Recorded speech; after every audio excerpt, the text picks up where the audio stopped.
এই বর্ষায় প্রচুর এই ছোট ছোট মাছ ধরা পড়ছে মাঠেতে, আর ঘনি জালে সেই মাছ ধরে আমার ছাত্র দিয়ে গেছে। দেখে তো আমার মাথায় হাত, পরিষ্কার করব কি করে। সন্ধ্যা বলল কোনো অসুবিধা নেই, একটু নুন দিয়ে মাছগুলোকে কচলে নাও। একটু নুন দিয়ে মাছগুলোকে ভালো করে কচলে নিলাম।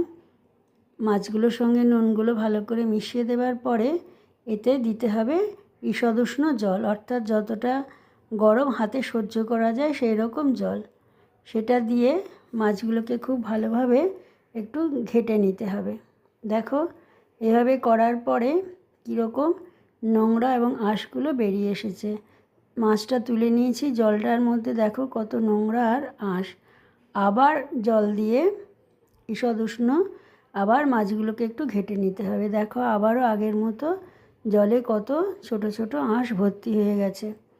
এইভাবে বেশ কয়েকবার ঈষদুষ্ণ জল দিয়ে মাছটাকে যদি ধুয়ে নেওয়া যায় তাহলে মাছটা এরকম চকচকে পরিষ্কার হয়ে যাবে।